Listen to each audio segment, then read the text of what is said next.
Another technique I use to help my group come together and to stay on track and to develop language around success, language around succeeding in the endeavor that's in front of us. Now we know our why and we know what we're here to do very specifically within a given time frame. The next component of what I want to have happen is for us to identify exactly how we will sink our own ship. Because we will. We all have in the past. Right? We've all signed up for things, we've all invested in things and not fallen through, right? Not followed through on it. And when this happens, there's a sense of actually a lack of integrity in the self. There's a sense of, I'm not sure if I go after what I want, if I'll really get it. I'm not sure, therefore, like how much I should really go after it, because I might not really get it. And there's this whole thing that starts to happen. Over time, what happens is we stop actually believing in ourselves. We start to diminish what we actually can accomplish in our life, in this lifetime. You're here to do something. You're here to have a transformation from here to there by when. We have the specifics. We've got your 3 what's down. We've even got your anchor statement for how you want to feel so you can get to that desired feeling in a set amount of time. So now what we want to know is exactly how will you sink your own ship? And there's, from what I can tell, there's 3 ways. There's just a teaching from tantric yoga that I really like. We're going to draw my simple stick figure, right? And what comes from tantra is this idea that there's 3 contractions. There's 3 basically varieties of one contraction. So when we really want to expand and go somewhere, something happens and we close down. It's part of our reptilian nature. What's beautiful about the tantric teachings is that they're really specific as to like, how exactly are you going to sink your own ship? How are you going to contract? And so we could actually take this, and this face would be more of like a not so smiley face. The biggest one is the one around our heart, and this one is Anava, Mala, A-N-A-V-A, Anava. And Anava Mala is when we think we're alone. So instead of this heart being open and expansive and connecting with all the other hearts out there that can support this lovely heart, right? All these other hearts out here in the form of other human beings, and even in the form of the trees and the light and the little frogs jumping around. Like, we actually can get so contracted that all this energy just goes in and the person starts to feel shut down. So Anava Mala, the symptoms of Anava are feeling alone, feeling unsupported, feeling isolated, right? It's all kind of saying the same thing, but in a different way. And you'll hear yourself saying it in different ways, like, no one really cares if I succeed or not. No one really cares if I do what I'm here to do. And so there's ways that we might even sense that we just feel like that it's actually like we're unsafe, that this world isn't safe, this environment isn't safe when it is. And I mean, there are situations that are unsafe in the world, but we might just actually have that in a sense that isn't actually accurate. And there's a sense that there's no one, like no one has it as bad as me. It's kind of like self-pity, right? Self-pity, like no one can understand me. No one else is in this exact same situation. No one else can relate. And so the biggest thing that we do is we feel isolated and we shut down. No one can have a conversation with me about what's going on, right? And that's how we feel. Because we feel this way, we don't do what? Well, we don't reach out, right? We don't open this heart and look for the other hearts and turn that into a happy face. Why? Because this mala, I'm looking around for a piece of material. It's like a cloak. Here we go. It's honestly like, here we are, normal life, and then it's like walking around like this. I know I'm being totally ridiculous, but I hope I'm doing this so that you can remember, like, this is what Anava Mala feels like. You feel like you're isolated, alone. You can only see this far in front of you. I can't even see that far in front of me, right? You put a cloak on. And then other people don't see you and all your vibrancy. They just see this like black mask and they're like, right? Like, I don't, right? See, it's so interesting. You're seeking connection. You desire what? To be more connected, to feel supported, to feel connected, and to feel safe, and to feel understood, and to feel like you are being seen. But what you do is you hide. And so we have different values, we have different guidelines, commitments for the courses to help people connect. If don't tweak out, reach out. That is the cure for Anava. If you feel any of this, reach out, ask for help, ask your mentor, ask if you have a coaching assistant, ask your coaching assistant. Come in the forum and say, hey, I'm feeling isolated. I want to feel connected. So I'm connecting, and I would love, and then ask for help on something very, very specific that will reflect your desired outcome. Connect people into helping you get to your desired outcome. You now have them. They're 3 specific things. Let us know what they are. Remind us. Let us know if you're having trouble in one of those things, and we can help you. And that's how it works. So that's how we cure Anava. The next variety of contraction is Mayamala. M-A-Y, my-E. Yeah. You like the little heart over the eye? It actually doesn't feel like that at all. It feels more like a minus sign. Why? Because it's measuring. Maya has to measure as part of its meaning. What are we measuring? I'm better than. I'm worse than. So Maya is constantly seeing the unity of life in terms of Maya, in terms of lesser than or greater than, in terms of the world of diversity, which we can measure. Measuring itself isn't a problem. When it becomes a problem is when it creates separation. So remember, when we have Anava and the heart gets contracted, in Mayamala, we're way up here, we're in our third eye. And we're thinking about it all the time. I'm critical, right? I'm criticizing this, or I'm criticizing this. One or the other. I'm either criticizing the teacher, criticizing the mentor, criticizing the other members, criticizing the coach. I'm locked in measuring, and it's creating separation from what? From me getting to my desired outcomes. But that's the funny thing, is we don't see it that way. We don't connect that part of the dot. We just see what we see. We just are repeating the critical nature of the mind. The critical faculty of the mind is awesome. It can measure things. But when it does so that the head is got disconnected from the heart, right? Disconnected from the desired outcomes, disconnected from being able to see the good, right? When we stop looking for the good, and instead we just focus on being critical, what happens is we don't get the support we need to hit our goals. We might be more interested in looking smart, like the smartest person in the class who's got it all together, and right? And what does that do? It doesn't enable us to get the help we need. It also doesn't get us in touch with our own humility. It doesn't help us connect with the other students, right? If we're always trying to be the smartest one in the class. Or, and this usually when Mayamala mixes with Anava, we have an inferiority complex of, oh, I don't know anything, and then no one can actually access your zone of genius. So then again, instead of being connected and supportive of the whole, you're like, oh, I'm inferior, oh, I'm less than, right? So the name of the game with Mayamala is to just allow the critical mind to do its thing, measure, and then just say like, okay, what are my desired outcomes? And how can I open my heart, open my third eye, right? Be in a place of connection, and allow the critical nature of my mind to actually help move me into more humility, more connection, more into what I'm trying to learn here, what the work is that I'm here to do, from a place of connection. Now, one of the big things with Maya is we measure and we judge, right? This is part of the judge, and often we turn this inward on ourselves, that we're our self-judge. And a typical thing, a typical pattern with Maya is looking for perfection. All or none. Either I'm going to do this perfectly, be the smartest person in the world, the most beautiful person in this room, or the blah, blah, blah, right? We hold ourselves to this insane standard, and it's all or none. If I can't do that, I'm not going to do it. Oh, I went to bed too late last night, forget it, it's off for the week. Why? Because I blew out perfection, so I might as well just let it all go.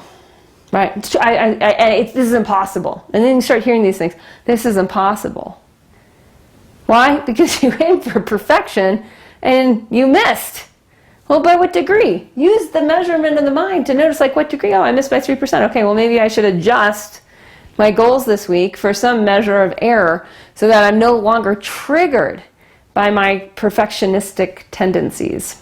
Okay, so if we start to see this, how we're judging, how we're being critical of ourselves or the group or the teacher or the mentor, how perfection is getting in our way, that starts to dissolve the mala. It starts to dissolve the contraction. This ends up being a very, I'm not sure how to draw this, like a very worried brow. No, it's more like that, right?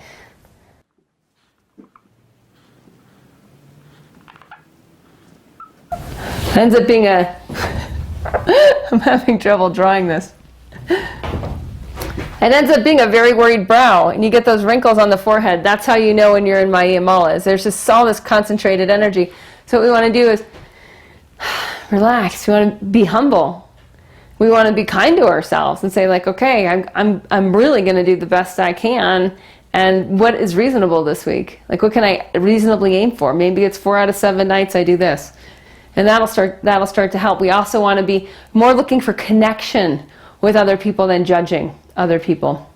This is big. I know for me, empathy has been my lifelong, it's been like my lifelong skill to gain, if you will.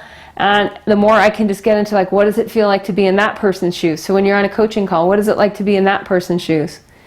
Why is this so hard for them? Let me try to understand instead of judging. So judging is released by empathy and understanding, truly understanding why someone is having the issues that they're having, where they're coming from, and coming from a place of, like, oh, I can feel what they're feeling. I can reach my hand out. I can support them in this endeavor, because I would really want someone to do that for me if I was in their shoes.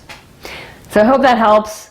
Sometimes we need to do that for ourselves as well, and that's how we release the contraction of Mayamala.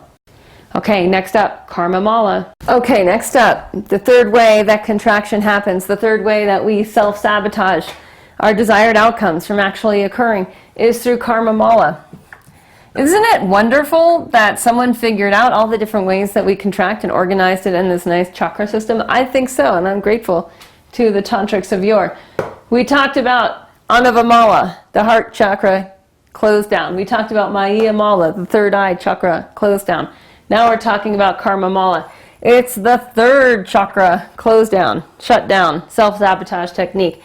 Karma, you might know it as karma as like good or bad or cause or effect. It doesn't really have anything to do with the judgment, good or bad. That's Maya. So karma actually means an action.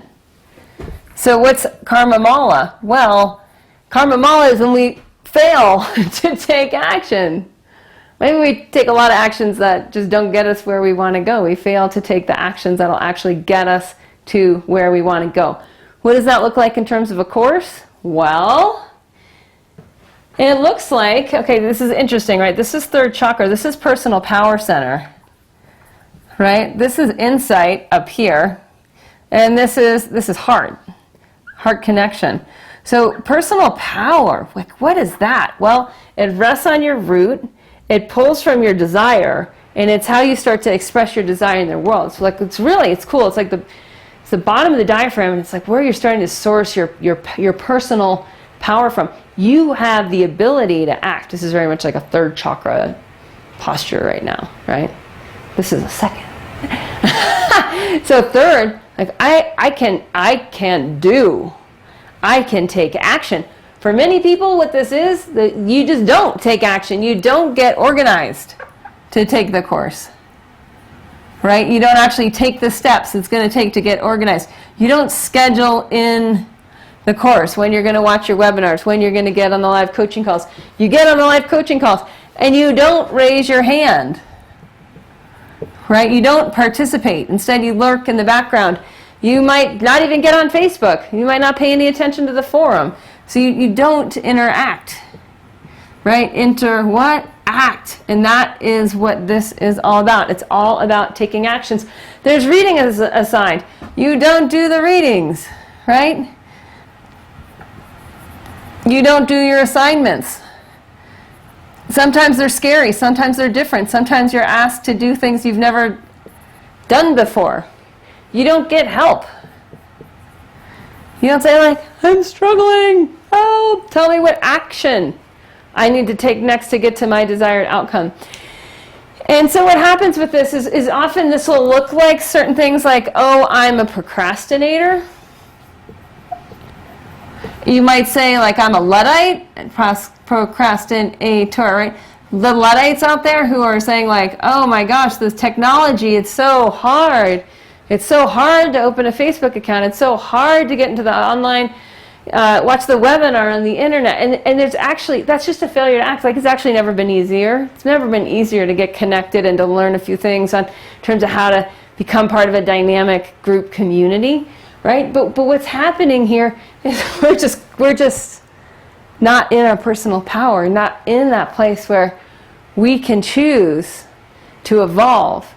And that this is the structure where it's being served, so we can choose to learn it. We can choose to get organized, to get scheduled, to raise our hand, to interact with others. We can choose to do the readings, to stay on top of the assignments, to ask for help when we need help, to offer support when we can support others. This is so, so important. We see how we can support others, we hold back, right? No, we reach forward.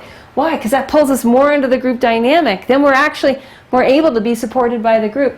So if we do all this, what it does is it just like X's out the procrastinator, and we're no longer a Luddite. We're now like in the here and now, which is a techno-savvy culture that is evolving really quickly and connecting communities globally, worldwide, in such a fun way that we can have the most interesting conversations and the most dynamic evolution for the first time ever, because we can actually find the like-minded people who are going in the same direction that we want to go.